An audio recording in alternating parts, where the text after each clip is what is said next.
Halo, Assalamualaikum warahmatullahi wabarakatuh. Salam sejahtera bagi kita semua. Kali ini saya mau membahas tentang perlindungan anak dalam bidang hukum perdata. Dalam Akta Kelahiran, hak-hak anak merupakan hak asasi manusia yang diatur dalam Undang-Undang Nomor 39 Tahun 2009 tentang Hak Asasi Manusia.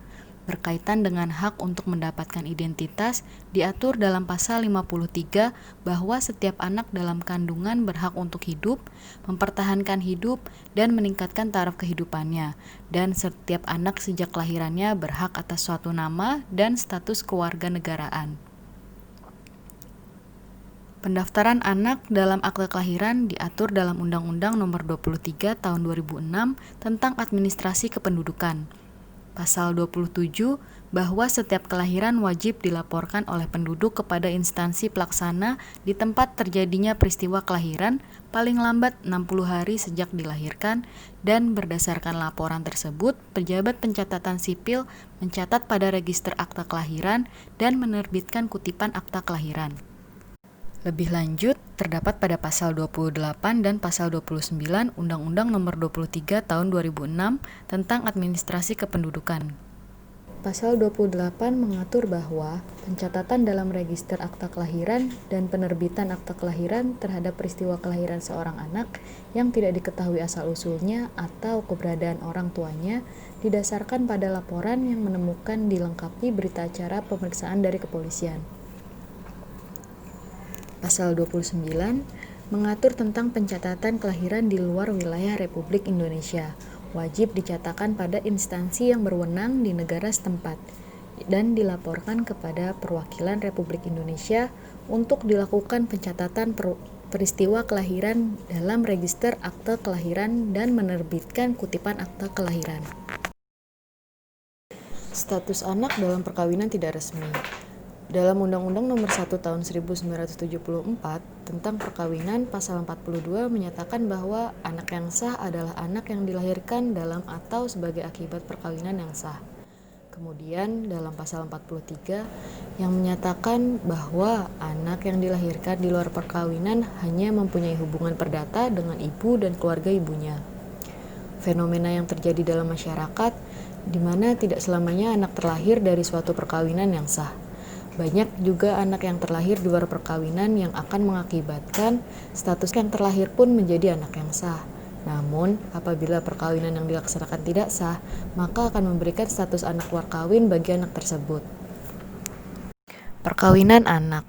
Perkawinan anak yang dilangsungkan oleh anak mempunyai resiko yang ditinjau dari aspek kesehatan, sebagaimana dilaporkan oleh UNICEF bahwa anak-anak yang hamil di bawah umur cenderung melahirkan bayi prematur, komplikasi melahirkan, bayi kurang gizi, kematian ibu dan bayi yang lebih tinggi. Apabila usia ibu di bawah 15 tahun, dapat beresiko mengalami pendarahan serta kesulitan melahirkan, bahkan dapat menyebabkan kematian di kalangan ibu yang berusia anak-anak. Berkaitan dengan perlindungan anak dari perkawinan yang dilaksanakan di bawah umur atau pada usia diatur dalam pasal 7 Undang-Undang Nomor 16 Tahun 2019 tentang perubahan atas Undang-Undang Nomor 1 Tahun 1974 tentang perkawinan, menyatakan bahwa perkawinan hanya diizinkan apabila pria dan wanita sudah mencapai umur 19 tahun. Pengasuhan, perwalian, dan pengangkatan anak. Pengasuhan, Undang-Undang Nomor 35 Tahun 2014 tentang perubahan atas Undang-Undang Nomor 23 Tahun 2002 tentang perlindungan anak, pasal 7 menyatakan bahwa setiap anak berhak untuk mengetahui orang tuanya, dibesarkan, dan diasuh oleh orang tuanya sendiri. Namun dalam hal karena suatu sebab orang tuanya tidak dapat menjamin tumbuh kembang anak atau anak dalam keadaan terlantar, maka anak tersebut berhak diasuh atau diangkat sebagai anak asuh atau anak angkat oleh orang lain sesuai ketentuan peraturan perundang-undangan yang berlaku. Kemudian pengasuhan anak diatur juga dalam pasal 1 angka 11, lebih lanjut pasal 14 ayat 1, lalu pasal 31 Undang-Undang Nomor 35 Tahun 2014 tentang perubahan atas Undang-Undang Nomor 23 Tahun 2002 tentang perlindungan anak, bahwa salah satu orang tua, saudara kandung, atau keluarga sampai derajat ketiga dapat pengajuan ke mengajukan permohonan ke pengadilan untuk mendapatkan penetapan pengadilan tentang pencabutan kuasa asuh orang tua atau melakukan tindakan pengawasan apabila terdapat alasan yang kuat untuk itu. Namun, apabila salah satu orang tua, saudara kandung, atau keluarga sampai derajat ketiga tidak dapat melaksanakan fungsinya, maka pencabutan kuasa asuh orang tua dapat diajukan oleh pejabat berwenang atau lembaga lain yang berwenang, di mana penetapan pengadilan dapat menunjuk seseorang atau lembaga pemerintah atau masyarakat untuk menjadi wali bagi anak yang bersangkutan, dengan syarat perseorangan harus seagama dan agama yang dianut oleh anak yang akan diasuhnya. Perwalian anak. Perwalian anak diatur dalam pasal 33 Undang-Undang Nomor 35 Tahun 2014 tentang perubahan atas Undang-Undang Nomor 23 Tahun 2002 tentang perlindungan anak, bahwa dalam hal orang tua tidak melakukan perbuatan hukum atau tidak diketahui tempat tinggal atau keberadaannya, maka seseorang atau badan hukum yang memenuhi persyaratan dapat ditunjuk sebagai wali dari anak. Pengangkatan anak. Pengangkatan terhadap anak atau anak angkat diatur dalam pasal 1 angka 9 Undang-Undang Nomor 35 Tahun 2014 tentang perubahan atas Undang-Undang Nomor 23 Tahun 2002 tentang perlindungan anak, memberikan pengertian anak angkat adalah anak yang haknya dialihkan dari lingkungan kekuasaan orang tua, wali yang sah, atau orang lain yang bertanggung jawab atas perawatan, pendidikan, dan membesarkan anak tersebut ke dalam lingkungan keluarga orang tua angkatnya berdasarkan putusan atau penetapan pengadilan.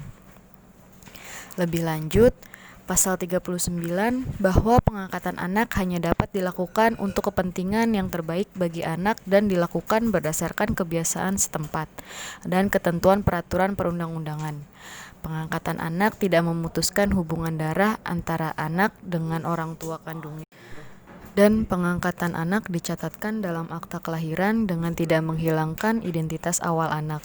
Dengan ketentuan calon orang tua angkat harus seagama dengan agama yang dianut oleh anak.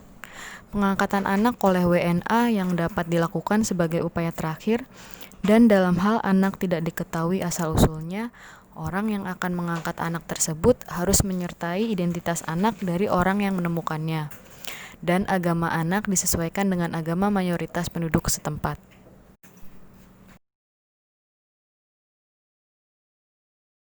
Perkawinan campuran menurut Undang-Undang Nomor 1 Tahun 1974 Pasal 57 yang dimaksud dengan perkawinan campuran adalah perkawinan antara dua orang yang di Indonesia tunduk pada hukum yang berlainan karena perbedaan kewarganegaraan dan salah satu pihak kewarganegaraan Indonesia. Jadi, perkawinan seorang WNI dengan WNA merupakan perkawinan campuran. Namun, apabila perkawinan dilakukan antara dua orang warga negara Indonesia yang berbeda agama, bukan merupakan perkawinan campuran. Perkawinan campuran ini ternyata tidak hanya berdampak pada pasangan suami istri, melainkan juga terhadap keturunan mereka. Bagaimana status anak yang dilahirkan dari perkawinan campuran tersebut? Apakah akan menjadi WNI atau WNA? Undang-Undang Nomor 12 Tahun 2006 tentang Kewarganegaraan menjawab status kewarganegaraan bagi anak yang lahir dari perkawinan campuran. Pasal 6 Undang-Undang Kewarganegaraan menjelaskan anak dari perkawinan campuran akan memiliki kewarganegaraan ganda. Status tersebut hanya berlaku sampai dengan umur anak 18 tahun. Setelah anak berusia 18 tahun atau sudah menikah, anak tersebut harus memilih salah satu kewarganegaraan sebagai WNI atau WNA. Itu tadi sedikit penjelasan yang dapat saya berikan. Semoga bermanfaat. Jangan lupa like, komen, dan subscribe.